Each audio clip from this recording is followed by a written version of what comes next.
Today we're going to be working on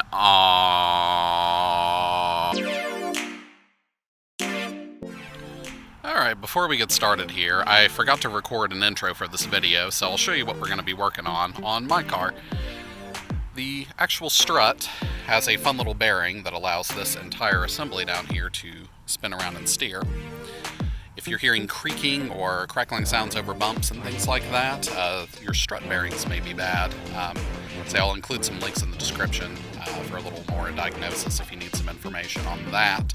But that's what we're going to be working on today, is removing a strut bearing. We're going to have to pull the entire strut out, disassemble it, and replace that bearing, put it all back together. So that's what you're going to see. Start by removing these 17mm bolts. 1, 2, 3, 4. Damn it. Take the wheel and roll it down the driveway into the street. Nice little tip for you. Keep everything in a magnetic parts tray so it doesn't roll around and get lost. Take it off in the order. Set your next bolts in the same order that they came off. After you got the wheel off, you're going to tend to the clip that holds this brake hose on and the wire for the sensor for the wheel speed and ABS. Take a pair of needle nose pliers right in here and work this back and forth while slipping off and killing your hand like that until you remove the clip. Throw it into your parts tray. Whoopee. Pull forward on the brake hose or push it from behind until it breaks loose. You can remove it from the clip. So to remove this line with a camera in the way, to take a pair of needle nose pliers, squeeze down, gently pull it outward like that. You're squeezing on these two clips here like that, which you can see, and then you can pull it out. And then you can put your dick in here. We also want to remove the sway bar end link, but we'll remove it up here from the actual strut. This is also an 18mm. If it doesn't come off that easily, well, have a fun time. Another thing to be aware of, using chrome sockets on an impact isn't a good idea. They can shatter and explode, so don't do what I'm doing here. Use a actual impact socket. Don't use a chrome vanadium socket. Now that everything over here has been removed, we move over here. I like to take a paint pen and mark where these bolts are aligned. Mark T for top, B for bottom. You can see another little paint mark down there.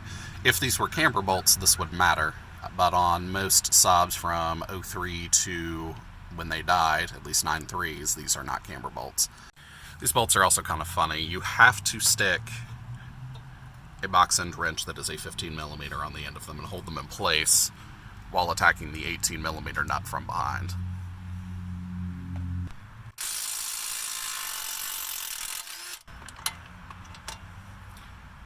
Nut.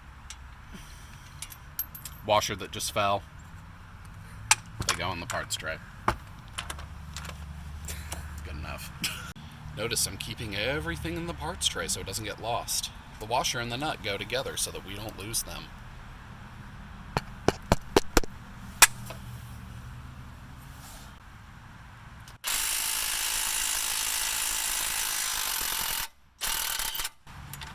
Now, if you're in a situation like this, where if you come over here to this side, you'll see we're still stuck in. Leave the nut in on this side, get a mallet in here, tappy tap them out from this end. I'll show you what I mean here in just a second. Taking the extension, shoved them on the end of it. Big old plastic bed blow, and you just kind of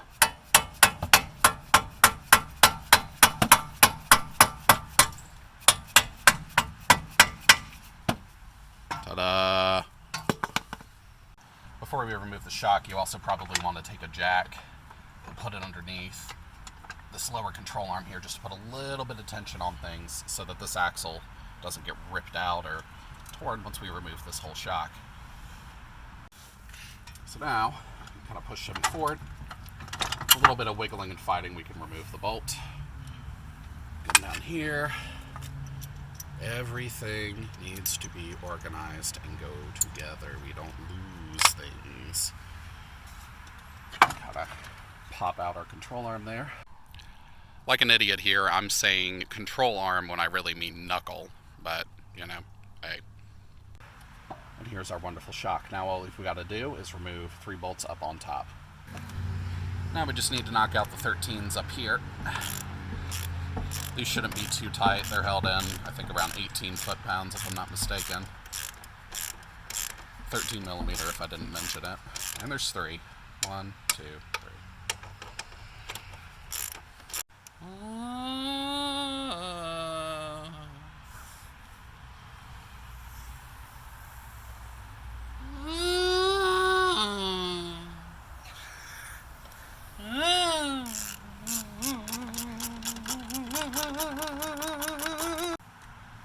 So as I'm removing this last one, I'm taking this wonderful hand that's used for other purposes, and we're putting it down here, and we're holding onto the actual strut as I'm removing the last bolt up here, which may or may not come out by hand. Nope, it doesn't want to.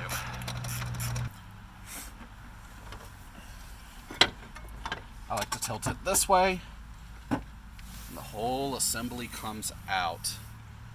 Dodge. Spring compressors of death are used to kill yourself when you're removing the spring. Compress. Damn it. Clamp these bad boys on, run these bolts down until we compress the spring. Woohoo. Once your spring is actually loose enough that you can shake it around on the inside, once you've compressed the spring compressors down, come on up here, and the camera work with the and we've removed it. Now if you're lucky, you can just stick your 21 millimeter socket or whatever size this happens to be on here, just buzz off this nut. Usually what ends up happening is they get stuck on there and you have to counter hold them. So what you'll do is you'll stick a 21 millimeter socket on there, hold it with vice grips, take yourself a hex drive, and you're just gonna stick it, just stick it in the hole. You gotta kind of feel around in there to find its vagina. And then you're gonna counter hold the 21 and just knock him loose. So I want to spin this on loosen. You're gonna counter hold. You're gonna push like you're trying to. So now that he's broken loose,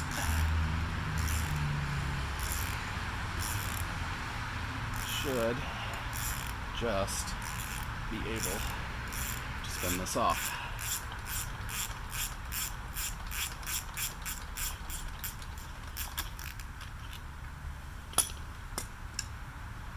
If you've done everything properly, this won't go flying when you remove it. Maybe it will go flying. Maybe you can die. Now we find our prize, our wonderful strut bearing that sounds like it's full of French toast. Oh God. Yeah, f*** that. Goodbye. If you ever want to know if your shock is good, just compress it down. If it starts to come back up immediately like that, you know it's good. If it doesn't, well, replace your shock. Nice new strut bearing. Can go and live on here. And then we can reassemble everything.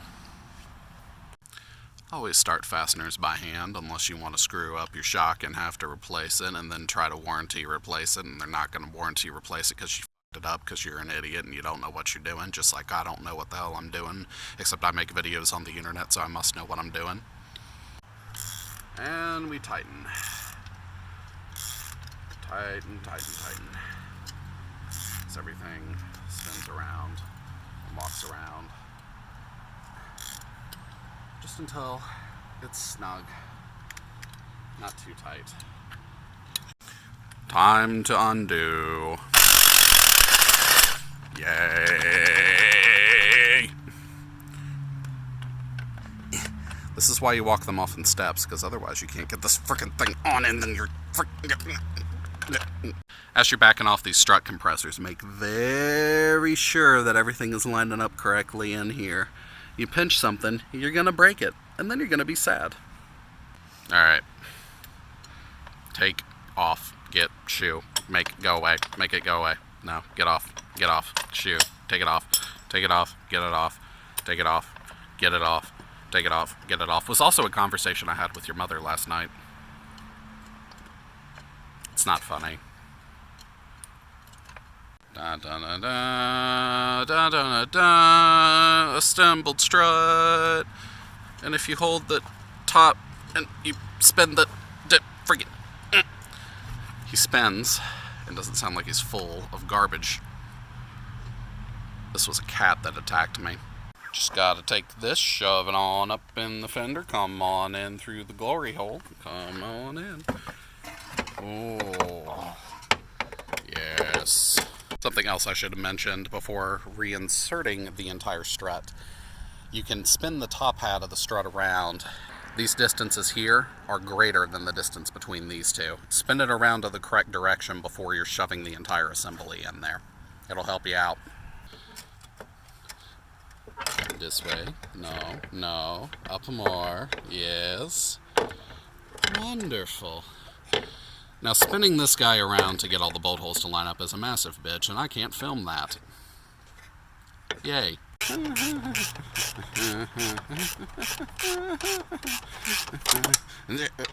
Always scratch your paint.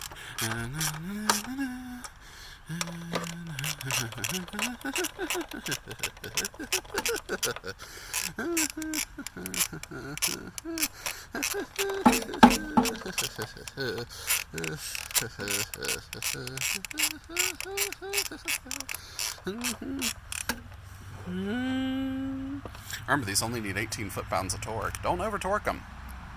Mess things up. You may notice that this shit isn't lined up right. You just spin that crap right on back around and make it line up to the way you want. Make sure you smack into everything and take your control arm and your knuckle and just shove it back in the shock, lower down the car, put it back on the road, and then that happens. Remember Mr. Parts Tray? Mr. Parts Tray is going to help out a whole lot. Remember, T for top, B for bottom. Paint marker also makes it nice because you're not going to shove them in backwards like this because there's no paint marks on that side. Paint marks are on this side. Yes, it matters what direction you put it through. B is for bottom. He goes in this hole. Yeah, we threaded everybody in. This is your last chance to kind of spin them around. If it doesn't move as freely as this, take your jack, move them up and down to adjust the amount of tension. Make sure you've got these guys in the right rotation. Get these blue marks to line up. Not that it really matters. This is your alignment. Remember, get your little blue marks to line up.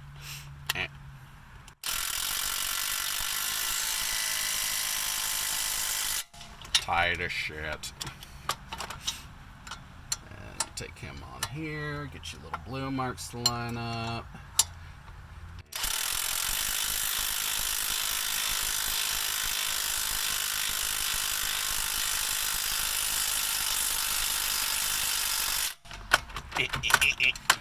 Just leave him on there, it won't matter. Take your little clip. Notice there's a little channel. That's where he wants to go. Just that little channel. Just get him in there. Squeeze down the little clips a little bit. He just pops right on in there. Take your brake hose. Notice he's keyed. Means he has a little flat side. That has a little flat side too. Means he only goes in one way. Just shove them on in there. Remember down here, little clippy friend comes on like this. And I like to take a little mallet, just give it a little tappy tap. Just a little tappy tap. Sway bar in link. This guy may not line up in here so great. And if you're running into this problem, remember your jack's still in place. You can kind of release the tension so that this may line up a little better. May have to finagle it a little bit. Jack him up a little more. Just a little bit. A little more. No. A little more. Ha-ha! And nuts. Nuts. Thread on. Please thread. Please. Please. Please thread. Please.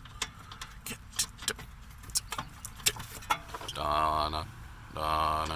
Always use chrome sockets on impacts. They will shatter and murder your family.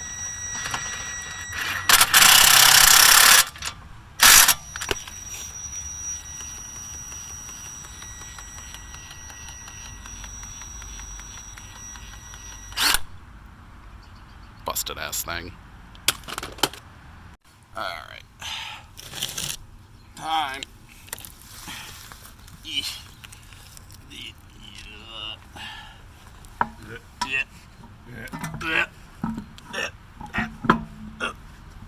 Line up your holes. It's always important to line up your holes.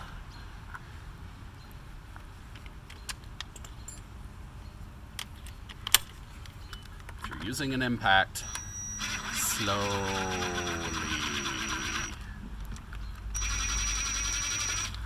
Okay, that's not lining up. Am I even in a wheel hole?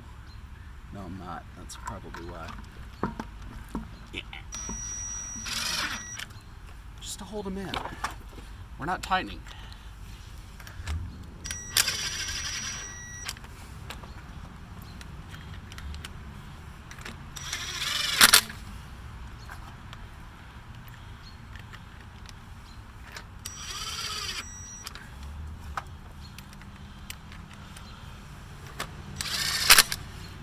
If you want to be good, use a torque wrench here. If you want to be not so good, just do this and ruin the entire thing. Done. If you're ever wondering what a failed tie rod end looks like, you'll notice there's no play at 12 and 6, but if we grab it 9 and 3 while the car's in the air, it's pretty bad.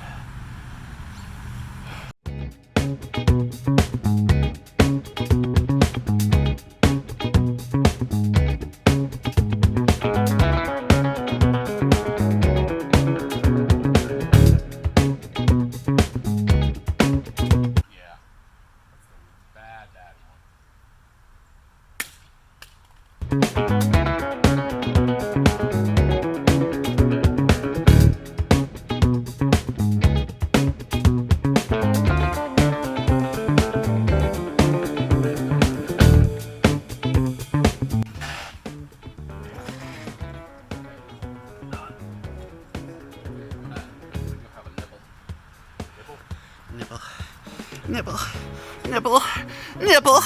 Oh!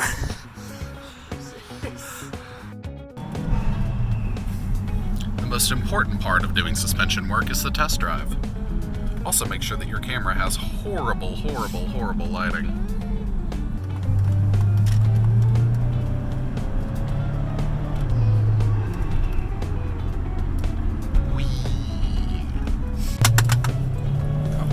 Everything's falling and breaking, SAAB. My taint. Test drive successful, though. Well, I guess that's the end of the video. If you guys liked what you saw and want to see more nonsensical repair videos and other stuff that I have in store, subscribe to the channel. So you can also follow us on social media. Links to those are appearing on your screen right now. And hey, well, I'm going to go harass this cat. Hey. Hey. Hey. Hey. You have to wake up. You have to wake up. Please. Please wake up.